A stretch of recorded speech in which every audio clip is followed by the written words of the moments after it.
دیکھیں یہ دنیا میں پولیٹیکل کلاس جو ہوتی ہے وہ سیاست کرتی ہے، وہ لڑائیاں کرتی ہے ایشوز کے اوپر، جہاں پہ ان کی اپنی بقا کی بات ہو تو وہ ساتھ مل کر چلتے ہیں۔ پرسنل کرٹیسزم بھی ہوتے ہیں، اس میں بھی آپ دیکھیں کتنا پرسنل کرٹیسزم ہوا، بٹ ایک حد اوقات ہوتی ہے، یہ تو نہیں کہ دوسروں کی جان کو پیچھے پڑ جاؤ، یا جس طرح سے اب یہاں پہ ہو رہا ہے، جس قدر فسطائیت بربریت ہو رہی ہے، عورتوں کا لحاظ ہے نا، فیملیز کا لحاظ ہے، وہ بیچاری سنم جاوید جو ہے وہ بھی شام کو گرفتار ہوئی، اس کو دوبارہ گرفتار کر کے اٹھا کے لے گئے۔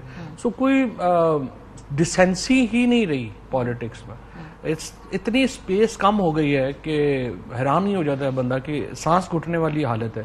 یہ سپیس پولیٹیشنز نے بنانی تھی نا، مطلب اور کوئی کیوں آ کے بنائے گا؟ عدالت کیوں بنائے گی؟ کوئی مقتدرہ کیوں بنائے گی؟ آپ نے ایک دوسرے کے لیے بنانی ہے نا۔ مقتدرہ اور اسٹیبلشمنٹ اور عدلیہ جو ہے ان کی رسپانسبلٹی ہے نا بنانے کی۔ سہولت کاری تو سیاستدان ہی کرتے رہے نا، ماضی میں بھی ابھی بھی ہمیشہ خوشی خوشی۔ تو ایسے نہیں ہوتا نا، مینیو میں سے چیزیں اٹھانی ہوتی ہیں، تو جو آپ کے مینیو میں چیز ہے وہی لینی ہے نا۔ پولیٹیشنز کا رول نہیں ہے یہ رواجن، چونکہ آسان ہے پولیٹیشنز کو بلیم کرنا، سو آپ بھی کر دیتے ہیں، سب بھی کر دیتے ہیں، بٹ فیکٹ از کہ پاکستان کے اندر ایک ماحول ہے 53 سے، اس ماحول میں چینجز لانے کی ذمہ داری اب عدلیہ کی اور اسٹیبلشمنٹ کی پہلے ہے، پولیٹیشنز کی نمبر 3 پہ ہے، تو اسی سیکوینس میں ہی چیزیں بدلنی ہیں۔ یعنی آپ اپنے حالات کی جو ذمہ داری ہے آپ اور اداروں کے ذمہ کریں کہ اگر مقتدرہ کا موڈ ہوا، عدلیہ کا موڈ ہوا تو چیزیں بدلیں گی، نہیں بدلیں گی تو ٹھیک ہے، ہم کیا کریں، یہی مینیو ہے، یہی نہیں، سوشل چینج آ گئی ہے پاکستان میں، بدلنا پڑے گا۔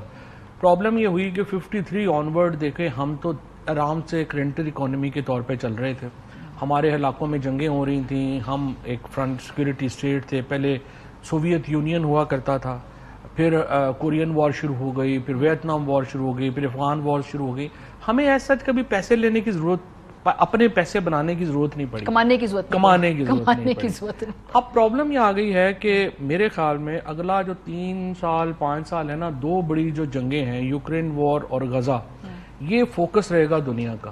ہمارے علاقے میں کوئی جنگ نہیں ہے، اوپر سے ہمیں پہلی بار پچھلے 10 سالوں میں احساس ہو رہا ہے کہ اکانومی ہمیں خود بنانی پڑے گی۔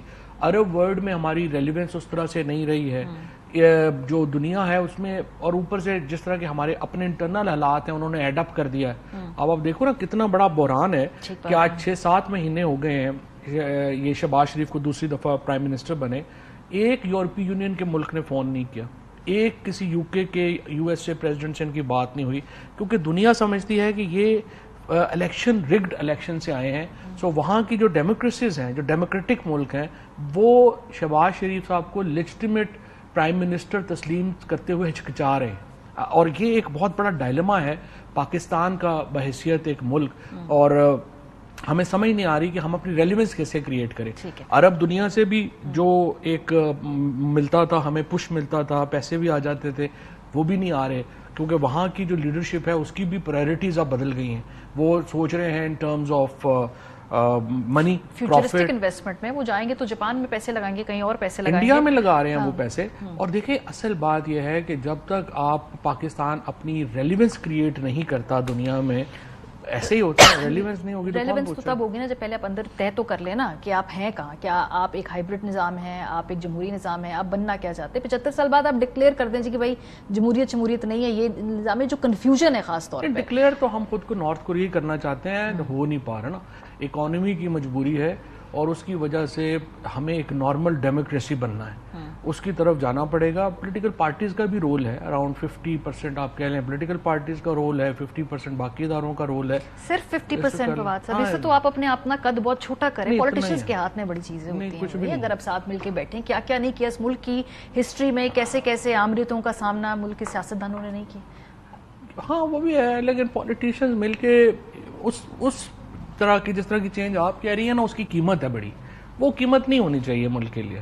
بہتر ہے کہ ایک گرینڈ پولیٹیکل ڈائلاگ ہو اور اس کے اندر چیزیں سیٹل ڈاؤن ہو جائیں۔ ہمیں جو ہے نا وہ کوئی ہم ٹرموائل نہیں چاہتے نا، ٹرموائل نہیں ہونا چاہیے، اور چیزیں جو ہیں ان کو ایک دوسرے کو کچھ لے دے کے ایک آدھ سٹیپ پیچھے کر کے چیزیں بہتری کی طرف چلی جائیں، یہی بیسٹ ہوگا۔ سو بیسٹ کیا ہے نا، بیسٹ تو یہ ہے کہ تحریک انصاف کہتی ہے ہمارا مینڈیٹ دیں، یہ بیسٹ کیس سینیریو نا آپ لوگوں کے نزدیک، تو حکومت وہ کیوں کرے گی؟ آپ کہتے ہیں کہ عمران خان صاحب کو رہا کریں، وہ حکومت کیوں کرے گی؟ پھر آپ ان سے مطالبات کرتے ہیں کہ کیسز ختم کریں، وہ حکومت کیوں کرے گی؟ تو آپ کا بیسٹ کیس سینیریو حکومت کا بیسٹ کیس سینیریو نہیں، یہ بیسٹ کیس سینیریو چھوڑ دیں آپ. ہمارا بیسٹ کیس سینیریو ہونا ہے کہ آپ آئین کو بحال کریں. جب آپ آئین کو بحال کرتے ہیں یہ ساری چیزیں ویسی ہو جاتی ہیں. تو اب پرابلم یہ ہے کہ اگر آپ یہ کہہ رہی ہیں کہ حکومت آئین بحال نہیں کرنا چاہتی اور لوگوں کے مینڈیٹ کو تسلیم ہی نہیں کرتے تو پھر آپ مجھے بتائیے پھر تو ملک نارمل نہیں ہو سکتا. کیونکہ وہ یہ کریں گے، مینڈیٹ تسلیم کریں گے، آپ آئیں گے آ کے ان کو جیلوں میں ڈالیں گے. بیسیکلی مینڈیٹ کو چھوڑ دیں، نہیں تو جیلوں میں ڈالیں گے نا آپ لوگ. تو یہ کیوں ڈالیں گے؟ وہ آن ریکارڈ یہ کہتے ہیں آپ آ کے جیلوں میں ڈالیں گے، اس لیے ہم پہلے جیلوں میں ڈال دیتے ہیں، جیل ہی کھیلیں گے نا. نہیں تو میں یہی کہہ رہا ہوں نا، اس چیز کے اوپر تو بات ہو سکتی ہے، یہ چیز تو ہو سکتی ہے. میں نے تو اس دن بھی کہا تھا کہ دیکھیں ہمیں اس پہ ریفارم کرنا چاہیے. جس طرح سے امریکہ میں یا ادھر جو پروسیکیوٹر جنرل کا آفس ہے وہ انڈیپینڈنٹ ہے، آپ اس کو ایسے ہی لے کے آئیں جیسے آپ سپریم کورٹ کا جج اپوائنٹ کرتے ہیں اور وہ فیصلہ کرے کہ کیسز یہ اس نے بھیجنے ہیں یا نہیں بھیجنے. اس کی تو دیکھیں ہو سکتی ہیں چیزیں، اس میں کوئی پرابلم نہیں ہے.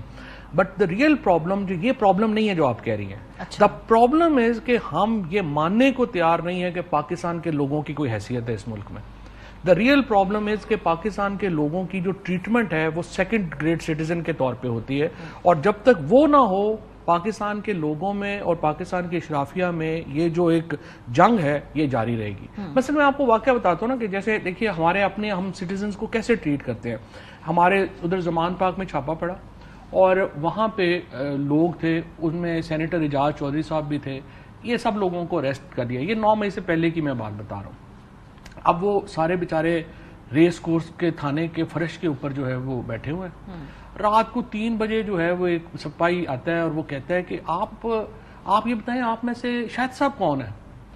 اس نے کہا ایک بندہ ہمارا جیلم کے ہی ہے، وہ شاید کھڑا ہو گیا. اس نے کہا آپ آئیں شاہد صاحب، آپ برٹش سٹیزن ہیں؟ اس نے کہا جی برٹش سٹیزن ہوں. رات 3:30 بجے لاہور پولیس نے شاہد کو معافی مانگ کے چھوڑا، اور ہمارا جو سینیٹر تھا اعجاز چودھری، ہمارے ایم پی اے، وہ بیچارے جو ہیں وہ فرش کے اوپر بیٹھے رہے. یہ آپ کی اپنے سٹیزن کی حالت ہے آپ کے اپنے ملک میں. ووٹ ہوتا ہے 8 فروری کو، اوور ویلمنگلی ووٹ ایک پی ٹی آئی کو جا رہا ہے. اگلے دن آپ نے سارا ووٹ بدل دیا، فارم 47 لے آئے. یہ حیثیت ہے آپ کے سٹیزن کی. سو یہ پرابلم نہیں ہے کسی طرح سے ملک میں کہ یہ آپ نے جیلوں میں بھیجنا ہے یا نہیں بھیجنا یا کرنا ہے. دا ریئل پرابلم از کہ آپ پاکستان کے شہری کو عزت دینے کو تیار نہیں ہیں. دس از فنڈامنٹل ٹو ایوری تھنگ.